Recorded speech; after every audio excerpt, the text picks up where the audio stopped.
C'est en découvrant la narrative et notamment le travail de Dina Scherer avec des lycéens que j'ai appris que l'on pouvait faire parler les problèmes, que l'on pouvait les interroger et qu'ils nous répondraient. Alors il y a un problème qui m'intéresse plus que tout aujourd'hui, ce problème s'appelle désertification et je suis allé l'interviewer. Bonjour désertification, je suis venu vous rencontrer car vous êtes tout puissant. Vous régnez en maître sur des territoires de plus en plus étendus, vous êtes le conquérant des temps modernes. Je salue votre efficacité, votre pragmatisme et je voudrais en savoir un peu plus sur votre montée en puissance, sur vos ambitions actuelles et sur vos futures conquêtes. Merci de l'intérêt que vous me portez. C'est vrai que je ne suis jamais interviewé et comme tous les grands de ce monde, j'ai pour devise vivons heureux, vivons cachés. Alors, monsieur Désertification, vous êtes un problème majeur du XXIe siècle. Vous avez fait vos armes dès que l'homme a commencé à pratiquer l'agriculture.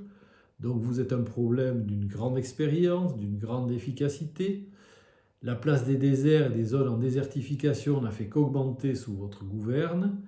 Pour m'aider dans cette interview, je m'appuierai sur le livre de Catherine Mangel, notamment le bas de page 94 de son ouvrage. Alors, vous êtes un problème majeur de notre temps, monsieur Désertification, très lié à l'emballement climatique, partenaire de cet emballement climatique. Et donc, peut-être ma première question, quelles sont vos intentions, monsieur Désertification?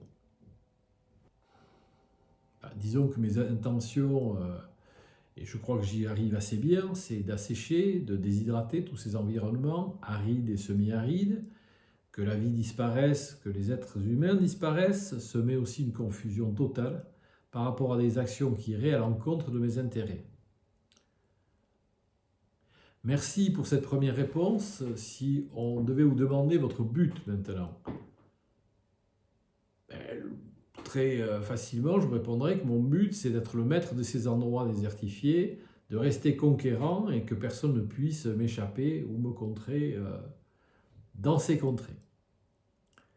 Est-ce que vous avez des espoirs particuliers pour continuer sereinement votre activité déshydratante, si je peux me permettre?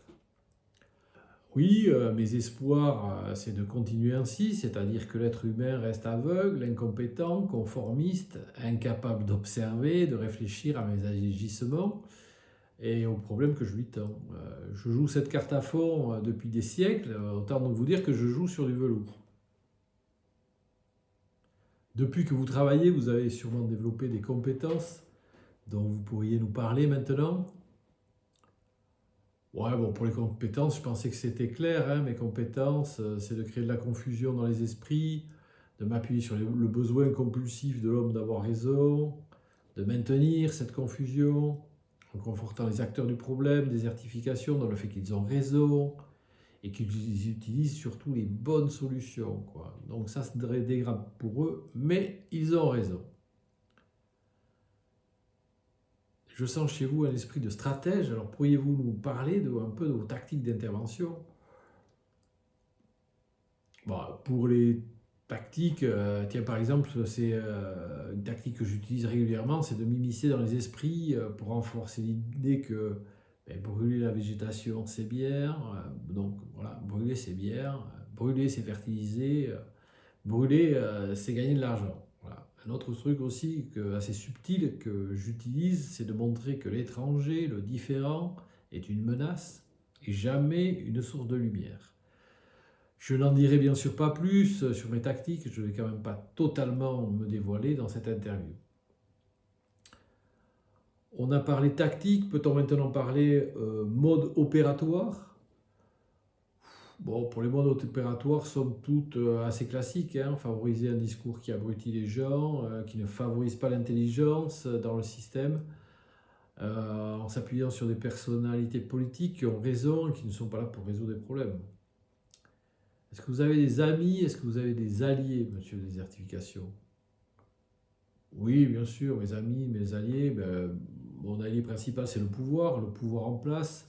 Donc beaucoup d'amis parmi tous ces champions je n'ai finalement pas grand-chose à faire, vous savez. Ils sont très efficaces, ils sont toujours au boulot, ils sont complètement dépourvus d'éthique et avec pour seul objectif un enrichissement forcené par pillage des ressources de la planète. Donc ça, c'est sûr que ça aide beaucoup. Avez-vous des ennemis? Maintenant, monsieur désertification. Oui, des ennemis. Bon, j'ai pas beaucoup d'ennemis. Il y a bien ce Alan Savory là, du Zimbabwe. Bon, c'est vrai qu'il est performant sur le terrain de la régénération. Il a une façon de réfléchir très intelligente, mais bon, après, il est tellement empêché dans ses histoires d'holisme, de complexité. Finalement, j'ai la chance parce que son discours fait fuir les gens. Les seuls qui sont un peu emmerdants avec lui, ce sont ceux qui ont lu et relu son livre, car c'est vrai qu'il développe, je le reconnais, des compétences et une certaine efficacité. Mais qui aime lire aujourd'hui, voilà. Alors peut-être maintenant pour finir, monsieur Désertification, avez-vous des préférences et peut-être surtout des préférences de personnes? C'est vrai qu'au niveau des préférences de personnes, mais il y a des nouvelles personnes aujourd'hui au pouvoir, comme le président des États-Unis d'Amérique et son acolyte, la première fortune mondiale. Ils sont peut-être un peu trop bruyants, un peu trop agressifs. C'est vrai que j'ai peur qu'ils n'exacerbent des résistances, des intelligences non exprimées. C'est vrai que c'est pas bon pour moi, l'intelligence et la réflexion. La vie aime l'intelligence aime la vie. Mais en tout cas, pour conclure, rappelez-vous que je suis quand même désertification, et que si vous venez sur mes territoires pour régénérer, vous me déclarez la guerre, ce sera mon avertissement et ce sera le mot de la fin. C'était donc Vincent Pereire pour une interview de désertification, une entité très déterminée, très puissante et très organisée.